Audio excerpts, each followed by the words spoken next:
les semaines dernières, les semaines précédentes, on a parlé longuement sur Enod Milvado. Qu'est-ce que ça veut dire? Qu'il n'y a rien à part Dieu. On a expliqué comme quoi Hashem ou Elohim, qu'en vérité, Chesed et Gvura, la bonté et la rigueur, les deux se valent.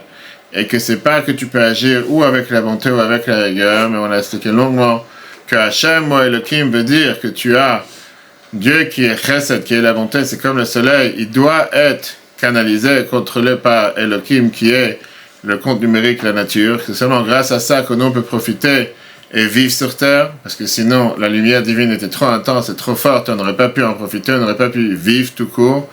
Donc le fait qu'il y a la limitation du nom de Hachem, c'est pas une contraction, mais bien au contraire, ça permet de pouvoir profiter de cette lumière. Donc aujourd'hui, on va voir, donc on a fini la semaine dernière, pour voir sur Torah.fr comme quoi, au final, d'après la Chassidoute, le monde n'est pas contre la volonté de Dieu, mais bien au contraire. On doit vivre avec le monde, on doit agir dans le monde, et le monde n'est pas hostile. On doit avoir une relation avec le monde qui est amicale et pas une relation biaisée ou hostile au monde. Alors aujourd'hui, on va comprendre, si c'est comme ça, comment se fait-il que la Chassidoute, dans le chassidisme en général, le principe de Bitul Hayesh, qui veut dire l'annulation de son ego, est central. Dans le chassidisme, contrairement à ce que peut-être certaines autres écoles ont ou propagent la chassidoute, elle met un accent énormément puissant, énormément fort sur le fait de ne pas gonfler son ego. Pas seulement ne pas gonfler son ego, mais de toujours se dégonfler. Qui veut dire, plus tu t'effaces face à la volonté de Dieu, plus tu peux agir. Et c'est exactement le message de la lumière de Hanouka, qu'une seule bougie, une seule lumière peut agir et faire énormément, repousser énormément d'obscurité. On a commencé la série de Shara Yichud Vaimuna avec deux histoires. Pourquoi voyager à Mezrich? On l'a vu la semaine dernière, peut-être qu'il se lève, le jour de la libération des prisons d'Admo Azaken. Et justement, le doute qu'il avait au départ, quelle valeur ajoutait le Ramon la Chassidoute? Et on a fini avec une autre histoire. On va voir aujourd'hui une autre histoire qui nous rapporte une autre valeur que la Chassidoute amène à chacun d'entre nous. C'était très tard la nuit, et dans la maison de Rabbi Aaron de Karlin, un élève de la Chassidoute, un élève du Maguid de Mezrich, qui était l'élève du Baal Shem Tov, il a entendu quelqu'un qui tape à la porte. Comme on tape en ce moment dans les portes de nos frères et sœurs en Seine-et-Marne pour allumer les bougies tous les soirs. Le Maguid de Mezrich, il demande qui est là-bas. Et l'autre il répond, c'est moi. Annie, c'est moi. Rabbi Aaron de Karlin, il n'ouvre pas la porte. Après quelques minutes, il entend qu'on tape encore une fois à la porte. Et là, le tzaddik, il demande encore une fois. Rabbi Aaron de Karlin lui demande qui se trouve là-bas. Et l'autre il répond, c'est moi. Rabbi Aaron de Karlin, il dit, c'est qui moi? Qui est ce moi? Et là, la personne a dit, je suis David Ben Yaakov. Peu importe, je suis telle personne. Je suis ton ami, on a appris à l'école ensemble. On a appris ensemble chez le Maguid. Et je viens de revenir du Maguid. Et je reviens de là-bas. Rabbi Aaron de Karlin, il répond à son ami derrière la porte en lui disant comme ça.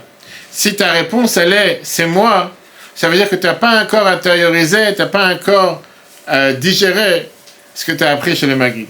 Ça vaut la peine que tu retournes chez le Maguid et essaie d'intérioriser, essaie de comprendre réellement ce qu'il t'a enseigné. La personne, il a remercié, il est reparti chez le Maguid pour travailler sur l'effacement de ce moi, de son ego.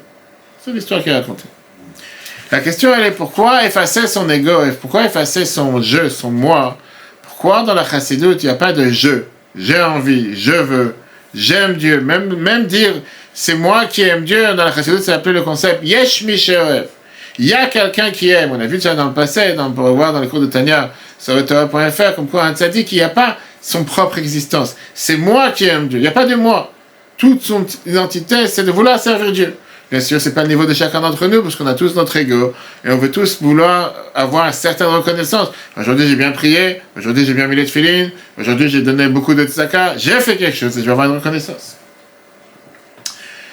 Et donc aujourd'hui, on va terminer, si on veut dire, la première moitié des chapitres de qui sont les premiers 6 chapitres, on espère qu'on pourra terminer aujourd'hui, qui vient donner ce résumé, qui vient, si on peut dire, récapituler tout ce qu'on a vu jusqu'à présent dans ce mot de Hashem ou Elohim.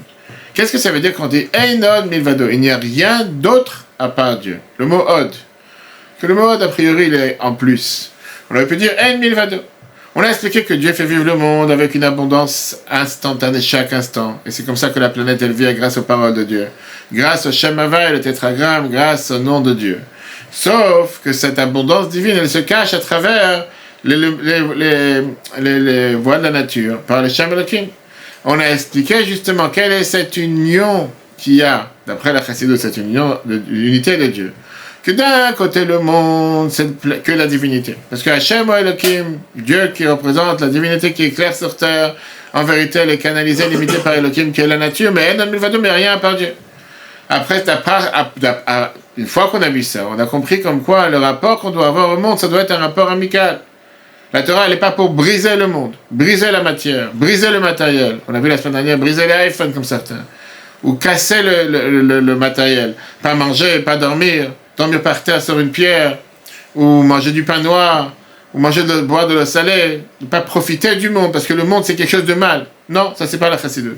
La Chassidut, elle te montre comme quoi il faut avoir un rapport amical avec le monde.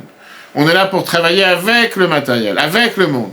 La Neshama, Dieu il l'envoie dans un corps, pas en dehors d'un corps. Sans le corps, la Neshama ne peut pas travailler. Donc à quoi ça sert de détruire le corps en faisant des jeûnes, en se faisant souffrir, comme ça existait dans une certaine période dans l'époque du judaïsme, mais c'est pas la manière comment nos générations peuvent vivre. Alors aujourd'hui, tout le cours va être sur 3 lettres. Od. Qu'est-ce que ça veut dire le mot Od? Ein Od Milvado. Qu'est-ce que ça veut dire? Il n'y a rien d'autre, il n'y a rien d'encore à part Dieu. Qu'est-ce que ça veut dire autre? Ça, c'est ce qu'on veut comprendre. Et on va comprendre, comme j'ai dit tout à l'heure, pourquoi ce rabaissement, pourquoi cet effacement de soi est primordial, est tellement important dans le judaïsme, surtout d'après la Chassidut. Dans le 2e chapitre de Shara Yechud, on a parlé longuement sur cet argument des kofrim, des gens athées, des gens renégats, des gens qui renient l'existence de Dieu, qui ne reconnaissent pas ce qu'on appelle Hashgacha Pratit, qui veut dire la providence divine. On a dit, eux, ils sont d'accord que Dieu a créé le monde. Oui, effectivement, Dieu a créé le monde. Mais depuis, il n'est plus patron du monde. Maintenant, le monde, il se gère tout seul. C'est un automate, qu'on appelle ça, c'est un robot, c'est mis en place, et le monde se gère. Pourquoi? Parce qu'eux, ils comparent le monde, on a vu ça dans le 2e chapitre, qu'on peut revoir sur etora.fr, entre un artisan qui a créé quelque chose, qui a créé une machine, qui a créé une voiture, qui a créé un bâtiment.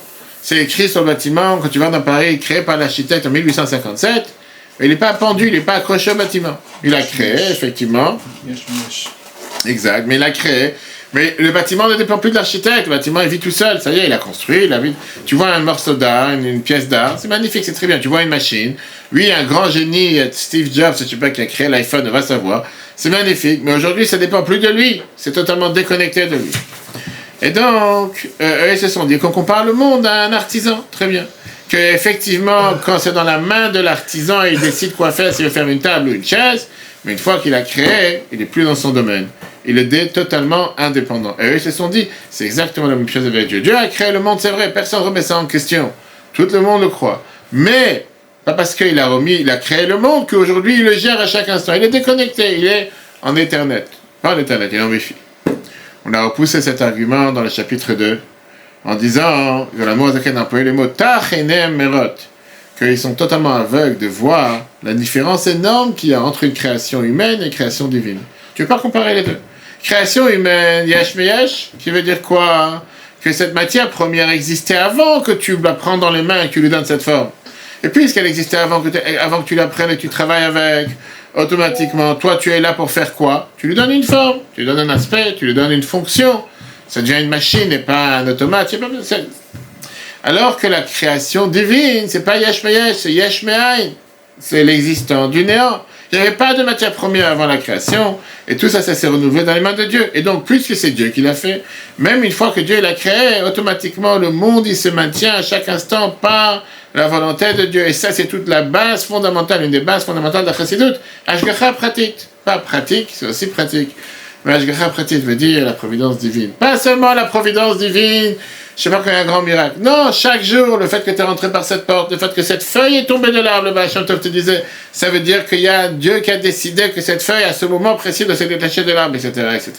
Donc une fois qu'on s'est séparé des erreurs, des coffrines, de tous ces gens qui renient l'existence de Dieu, qui renient on appelle cette providence divine. Maintenant, on monte d'un cran. On va parler d'une erreur qui est beaucoup plus raffinée. Une erreur qui est beaucoup plus raffinée, qui peut être une erreur parfois de personnes croyantes. Personnes qui sont chemins, Torah, mais d'autres croyants. Et ça, c'est essayer de vouloir comparer le rapport entre la création du monde et le créateur, et la neshama et le corps, l'âme et le corps. Quel est cet argument? Cet argument, c'est un argument qui vient et qui accepte la base fondamentale de providence divine. Plus que ça, elle accepte la base qu'on dit dans la prière tous les jours. Mechadesh, Metuvo, Bechol Yom, Tamid, Maaseh, Bereshit, on a dit ce matin dans la Tfilah, Rosh Chodesh, on lit tous les jours, que Dieu il renouvelle le monde à chaque instant. On a parlé de ça longuement jusqu'à présent. Comme la Neshama et le corps, la Neshama fait vivre le corps à chaque instant, et c'est Dieu, il nous en préserve le moment, la Neshama elle sort du corps, personne ne peut pas vivre. Et donc, la Neshama, l'âme, elle est celle qui règne sur le corps. Parce que grâce à ça, la personne peut décider de lever la main, ou de lever les pieds, ou de bouger les autres membres. Néanmoins, malgré que la Neshama, elle règne sur le corps, et le corps, il dépend de l'âme, néanmoins, tu ne peux pas totalement faire croire que le corps, il est inexistant. Le corps, il est totalement effacé, qu'il est totalement annulé. Bien sûr que le rapport de force entre l'âme et le corps, c'est un rapport de force entre l'essentiel et le secondaire, mais le secondaire, il a aussi son importance. Quand tu veux dire, toute la voiture, le moins cher, c'est les pneus. Bien sûr, c'est pas le moteur, c'est pas, je sais pas quoi d'autre, mais s'il n'y a pas de pneus, tu peux avoir la plus belle voiture, sans la voiture, elle n'avance pas. Donc, tu peux pas dire que les pneus, c'est plus essentiel, c'est ce qui coûte le moins cher, c'est ce qui peut se crever chaque jour, si tu vas sur des clous ou des pierres. C'est pas le plus important de la voiture. Néanmoins, tu peux pas considérer que c'est inexistant. J'ai pas besoin de pneus. Je peux faire ce que j'ai envie sans pneus. Qu'est-ce que tu as dans la tête? Si t'as pas les pneus, tu veux pas avancer. Pareil avec le corps. Tu peux pas dire que la Neshama, elle règne le corps. Elle dirige le corps. Elle est celle qui maîtrise le corps. Et que le corps, il a aucune importance. Le corps, la preuve, elle est que Dieu nous en préserve. Quelqu'un qui est fatigué, quelqu'un qui est malade. La Neshama, elle sert à rien. Tu peux rien faire. Tu peux pas prier, tu veux pas parler, tu veux pas faire des mitzvot, tu peux rien faire. Et c'est pour ça que la Torah, elle te dit effectivement que tu as le devoir de donner l'importance au corps. Tu as le devoir de ne pas négliger ton corps. Et Rambam t'écrit clairement, avant la Chassid, Rambam t'écrit clairement que faire attention à son corps, midarke avodat Hashem, ça fait partie du service de Dieu. C'est quelqu'un qui n'entretient pas son corps, quelqu'un qui fait pas attention à sa santé, il pourra pas servir Dieu. Pourquoi est-ce que tu peux avoir la meilleure neshama sur toi, tu pourras rien faire. Et donc, la neshama doit se considérer avec le corps. Et c'est pas seulement le corps qui doit se considérer avec son âme. Si la neshama ne se considère pas avec le corps, par exemple, elle va pas donner au corps tout ce qu'il a besoin. Rapidement, le corps va lui rappeler, tu sais quoi? Moi aussi j'existe. Et les problèmes, les maladies et les souffrances vont arriver, qui vont ne pas laisser la neshama s'exprimer. Par exemple, si la neshama elle dit au corps, maintenant il faut prier 20 heures. Maintenant il faut apprendre pendant 20 heures. Maintenant il faut pas manger pendant 20 heures. Ça va pas tenir. Mais alors que ça a gagné. La neshama ne pourra plus rien faire. Et ça s'exprime régulièrement quand il y a cette tension entre la neshama et le corps. La neshama, elle tire vers un côté, vers le spirituel, vers la kedusha. Le corps tire vers un autre côté, qui est le matériel et tout ce qui est la survie. Et la personne qui est au milieu est parfois déchirée entre les deux. À quoi donner le plus d'importance? Mon corps et mon âme. Je fais ce que l'âme elle veut, je fais ce que le corps il veut. Et c'est le combat quotidien entre l'âme animale et l'âme divine. Est-ce que je dois faire ce que le corps il veut, ou est-ce que je dois faire ce que l'âme elle veut? Est-ce que je fais ce que j'ai envie? Je fais ce que Dieu a envie. Tu me dis, mais pourquoi ça doit être un conflit? Pas forcément que ça doit être un conflit. Parfois c'est pas un conflit, mais parfois c'est bien un conflit. Je suis fatigué, est-ce que je dois prier aujourd'hui? Je suis fatigué, est-ce que j'apprends aujourd'hui? Je suis fatigué, est-ce que je mets les filets aujourd'hui? Il fait froid, est-ce que je dois aller à la... Peu importe. Mille exemples qu'on peut avoir dans la vie de tous les jours. On pourrait avoir le même argument entre le Créateur et la création du monde. C'est vrai que Dieu dirige la planète. Et c'est vrai que la création du monde dépend de Dieu à chaque instant. Mais tu peux pas dire, d'après cet argument, c'est un argument raffiné mais qui est erroné, on va voir tout de suite pourquoi, que la création du monde n'a pas sa place. Elle a aussi une place. C'est vrai qu'elle est secondaire, elle n'a aucune importance par rapport à Dieu.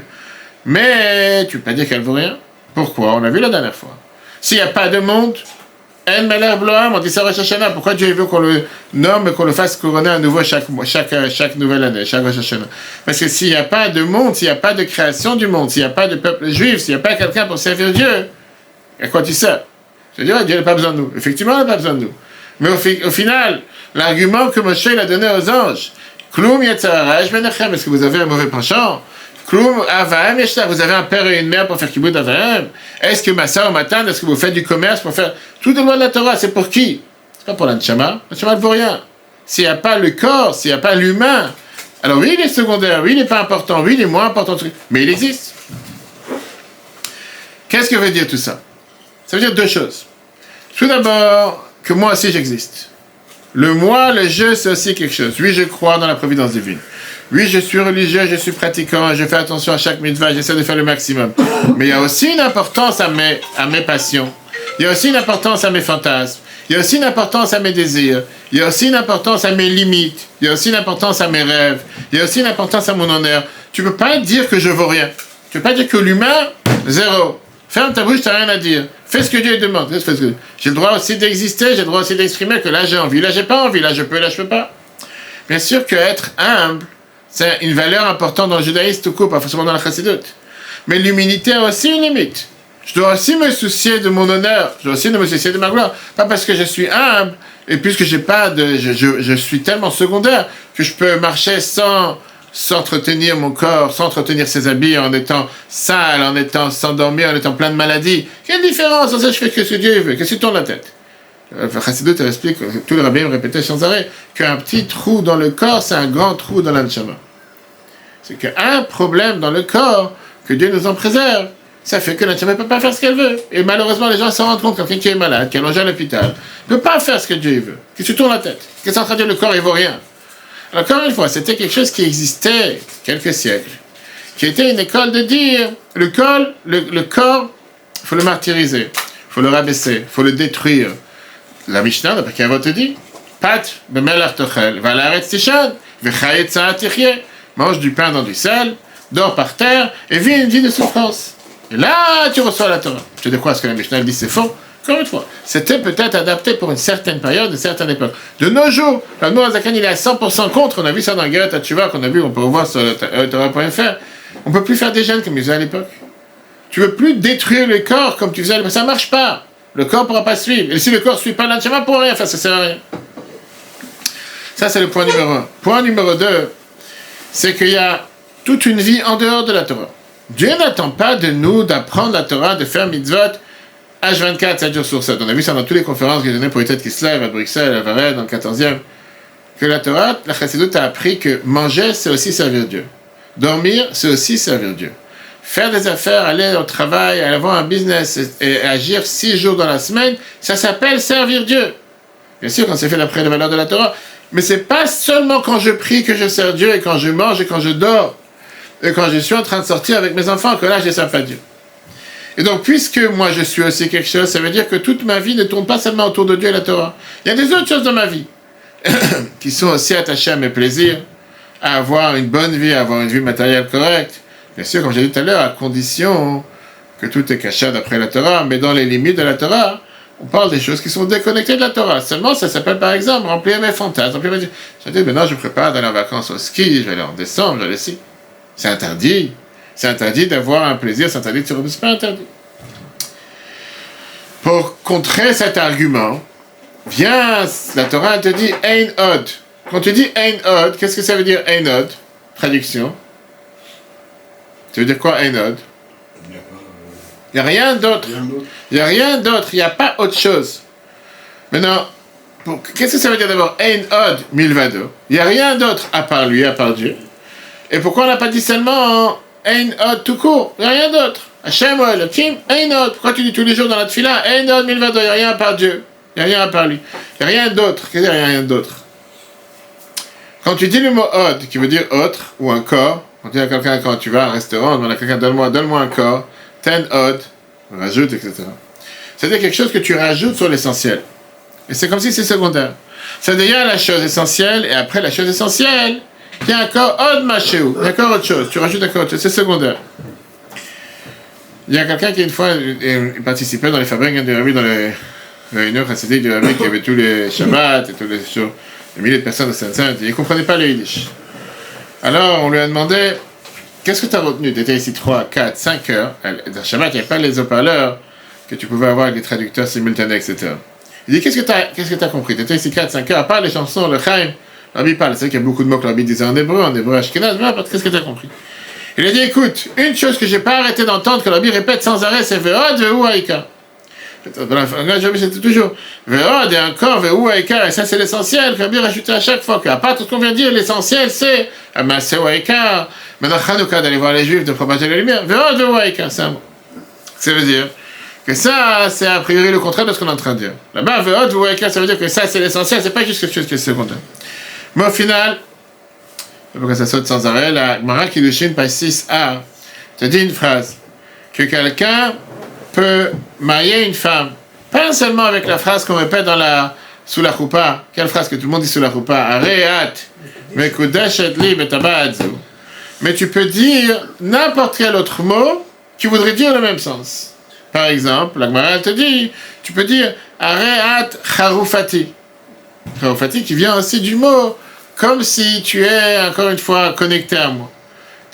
Ma femme, elle apprend ça de la phrase qui est écrite par rapport à une chifra. Ou bien elle te dit Ve'od, Yehuda, dans la contrée de Judée, on appelait une aroussa, une fiancée Charoufa. Ça veut dire que là-bas, ça voulait dire le même mot que Mekudeshet.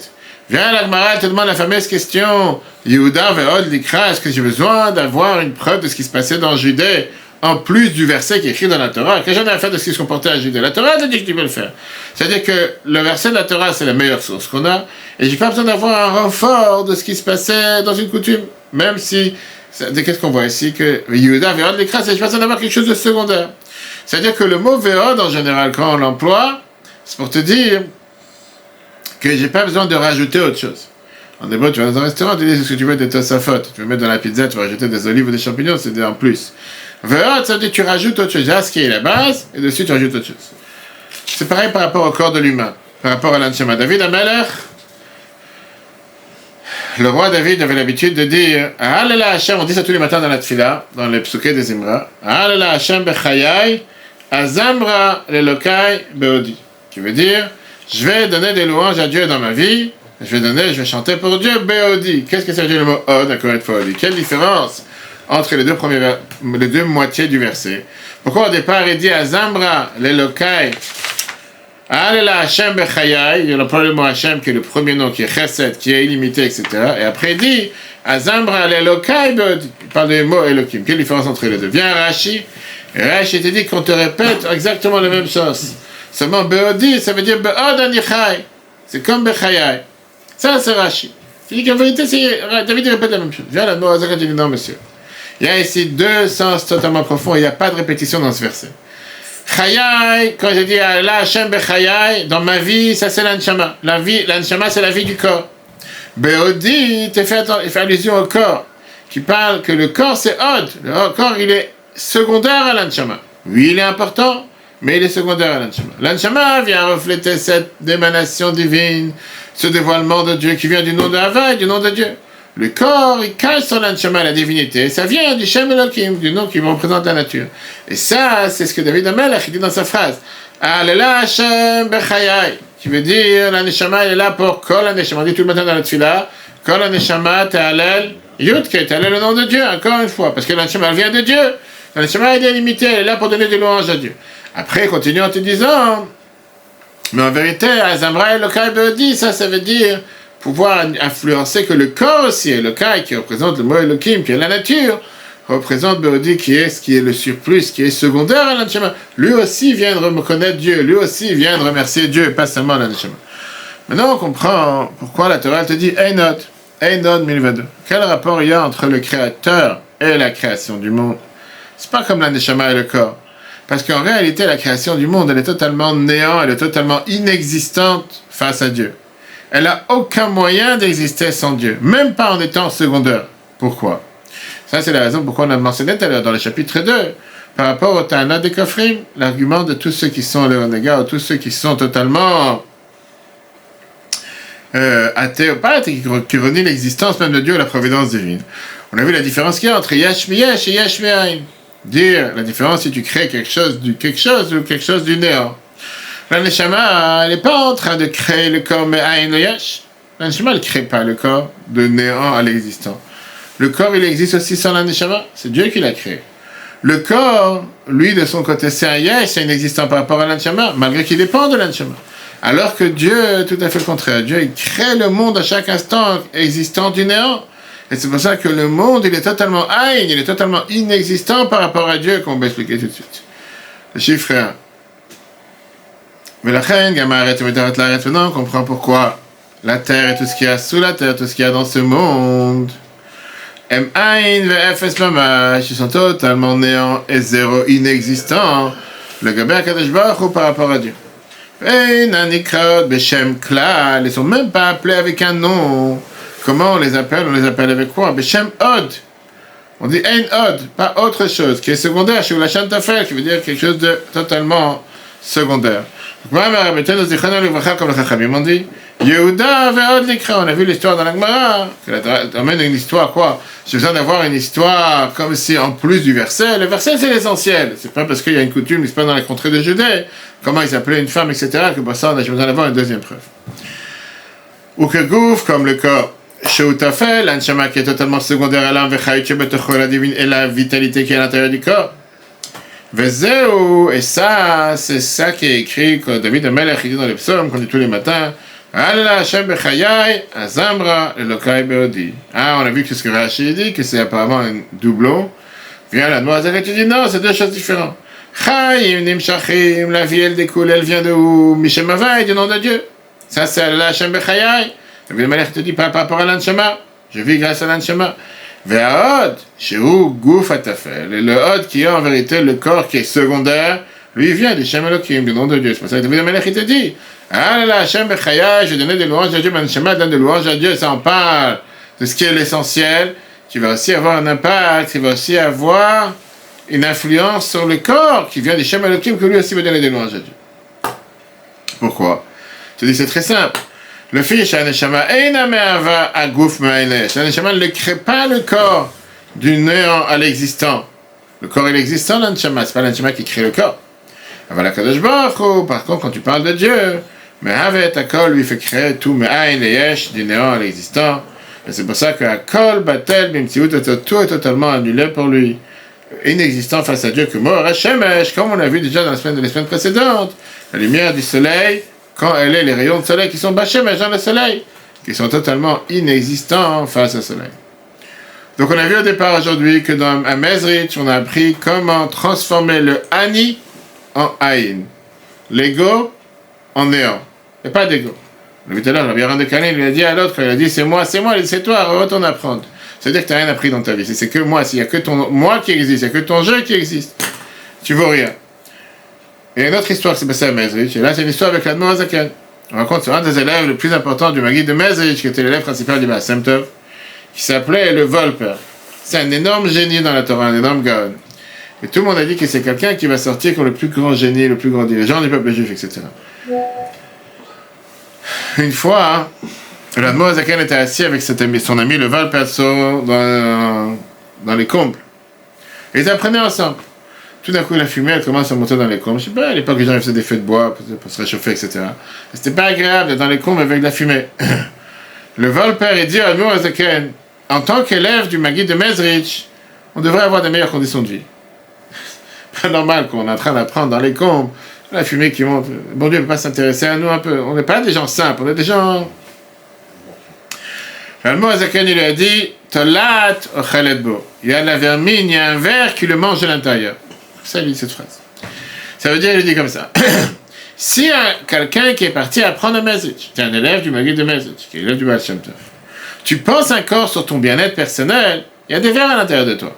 Et va savoir où tu vas arriver. En deux mots, c'est-à-dire que tout ce que tu as appris, ça n'a aucun impact sur toi. Si tu apprends la chassidut, tu apprends comment il faut être, s'effacer, pas chercher ton propre bien-être, chercher à l'autre. On a vu, j'ai raconté dans les conférences, c'était la conférence à Bruxelles la semaine dernière, la fameuse histoire d'Admor Hazaken, que pendant les jours de Kippour, il a enlevé son talit, et il est parti de la synagogue pour aller au fin fond du village, en Seine-et-Marne, trouver là-bas une femme qui vient d'accoucher, parce que son mari, il est parti à la synagogue prier, pour couper du bois, pour faire une soupe, pour lui donner à manger, parce qu'elle vient d'accoucher, elle n'avait pas quoi manger, le jour de Kippour. Et le rabbi qui raconte cette histoire des dizaines de fois, en te disant, l'Admor Hazaken, il n'avait pas les disciples pour le faire, il ne pouvait pas envoyer quelqu'un le faire, non, c'est lui qui a dû enlever le talit, c'est lui qui est parti couper du bois, pendant Kippour, allumer le feu, faire une soupe, pour une femme qui vient d'accoucher. Pourquoi? Parce que l'Admor Hazaken voulait te montrer que oui, il faut savoir que même le moment le plus important de la vie, jour de Kippour, la prière, l'Admor Hazaken à la synagogue, pense à un autre juif. Ça, c'est ce que Dieu il attend de toi. Pense pas qu'à toi. Mais non, je dois penser à moi, c'est mon Kippour, c'est ma prière. Bien sûr, il faut le faire. Mais si tu sais que tu es un juif qui est en détresse, va d'abord t'inquiéter à un autre juif. Commence pour moi en Hanouka tous les soirs. Tu vas dire, maintenant je vais être à la maison, manger des beignets, je vais manger des latkes pour les Ashkenazes, je vais à la toupie. C'est magnifique. Mais tu sais que tu as un voisin qui n'a pas allumé les bougies, va lui taper à la porte, va lui amener des bougies. Et si c'est un voisin, vous faites 300 km, tu peux le faire aussi. Maintenant, l'histoire, c'est quoi? C'est que ce disciple du Maguide de Mezrich, sa fin, c'est qu'il a dégringolé spirituellement. C'est devenu un alcooliste. Il est considéré, il a été appelé le Nofel, celui qui est tombé. C'est comme ça qu'il a été appelé parmi les disciples du Maguide. Quel est ce vers? Ce vers Tolaat. Tolaat, en hébreu, c'est le même mot, parce qu'en hébreu, on peut conjuguer différemment. Toelet. Quel gain? Toelet veut dire c'est l'ego. Quel gain personnage de ça? Quand quelqu'un, il se met au centre, et il pense que sur le gain qu'il va avoir, qu'est-ce que je vais gagner de ça, d'aller faire maintenant 300 km, aller voir un jus pour lui mettre une menorah, j'espère que j'ai rien d'autre à faire, et l'essence, et la fatigue. Et il avait qu'à être éduqué, il avait qu'à faire quelque chose dans sa vie. Quand tu penses qu'à toi-même, même si tu te comportes comme il faut, c'est considéré que c'est à la vermine qui te mange de l'intérieur. On ne peut pas savoir où ça va arriver. C'est tout ton service de Dieu, il est centré sur toi. Que moi j'ai besoin d'un confort, moi j'ai besoin d'être heureux, moi j'ai besoin d'être confortable, moi j'ai besoin de... Et l'autre, pourquoi penser à toi avant 3000 ans avant cette histoire, Agmara te raconte, avant l'Admor Zaken, il y a eu la même histoire avec un autre que la Mishnah nous raconte qui s'appelait Jérovam ben Nevat. L'Agmara Sanhedrin, page 102.1, te raconte que Dieu il a pris Jérovam ben Nevat et lui a dit Ani ve'ata ben Ishai, toi, moi et David Amelech, on va se promener dans le Gan Eden. Alors, te raconte. Jérovam il a demandé à Dieu, Mi Berosh, c'est qui le guide? C'est qui le premier qui va en premier? C'est comme les enfants dans la voiture. C'est qui rentre le premier? Dieu il a répondu, Ben Ishai Berosh. David Amelech, celui qui va aller le premier. Jérovam il a dit, si c'est comme ça, je suis pas d'accord. Pourquoi lui passera avant moi? C'est les enfants des fois comme ça. Pourquoi c'est lui le premier? Et il a continué à faire fauter à tout le monde avec Avodat Elim, avec l'idolâtrie. Alors imagine-toi un instant, l'Agmara te dit, Jérovam ben Nevat c'était un énorme Talmid Chacham, c'était quelqu'un énormément intelligent. À tel point que l'Agmara te dit que tous les Talmidei Chachamim de l'époque, ils étaient face à lui comme la pelouse qu'il y a dans le champ. Il était à un tel niveau que Dieu lui propose, on va se promener dans le paradis. C'est pas n'importe qui. Et Dieu lui propose que Jérovam, David Amelech, et Dieu, ils seront ensemble dans le Gan Eden. On parle de quelqu'un qui est tellement élevé. Mais comme il avait cette latte, il avait cet ego, il avait cet orgueil, il avait ce sentiment de si déjà, alors moi, je dois être le premier, il était quoi, laisse tomber, c'est d'autodétruire. On sait très bien ce que la Mishnah te dit, que le plus pire des gens, c'était Jérovam ben Nevat. Pourquoi? Parce que Chata avertit Tarabim. Parce que pas seulement il a fauté, mais il a fait fauter les autres. Quelqu'un qui faute tout seul, nous, tu sais quoi, reste dans ton coin, tu veux être alcoolique tout seul dans ton coin, vider tes bouteilles, vide tes bouteilles, et laisse-toi tranquille. Mais quelqu'un qui fait fauter les autres, ça c'est quelque chose qui est le plus pire. Si Dieu veut, la semaine prochaine, la semaine d'après, on verra pourquoi vraiment. Pourquoi on ne peut pas comparer la Neshama et le corps avec le Créateur et la création. Pourquoi on a dit que la Neshama, c'est pas elle qui crée le corps, mais un ayage général existant. Alors qu'on a dit tout à l'heure que tout le corps existe grâce à la Neshama. Oui, c'est vrai, c'est pas la Neshama qui a créé le corps. Mais au final, sans la Neshama, le corps ne peut pas exister. Moazaka va expliquer, on verra ça plus tard, c'est dommage de rentrer dans ce sujet maintenant, comment la Neshama et le corps en réalité sont deux créations de Dieu. C'est pas que la Neshama c'est pas Dieu. Bien sûr que la Neshama c'est Chelek Elokam Imal, une parcelle divine. Je vais te dire qu'il y a ici 3 étapes. Avant que la personne naisse, la Neshama et le corps viennent de sources différentes. Après qu'une personne a quitté ce monde, la Neshama et le corps sont 2 entités séparées. Et il y a au milieu, quelle est notre mission sur Terre? Comment ces deux fonctionnent ensemble? Si Dieu veut, s'en verra la prochaine fois. Chodesh Tevet, Chodesh Tov, Chanukah Samer, qu'on entend des bonnes nouvelles de nos frères et sœurs en Israël, et que des bonnes nouvelles pour les soldats qui reviennent en bonne santé, les otages qui soient libérés en bonne santé, tous les malades qui soient guéris, que ce mois de Tevet, c'est un mois de délivrance, avec la joie et la lumière de Chanukah qui continue à jaillir et illuminer tous. N'oubliez pas d'allumer aujourd'hui, ce soir, 7 bougies, demain soir 8 bougies. Et continuez à donner la tzaka pendant Chanukah, c'est énormément important. Ce Chabad est en mission de parole, on a besoin de vos aides et de votre soutien. Et surtout, le cours en replay sur Torah.fr. Très bonne journée à tous, à la semaine prochaine.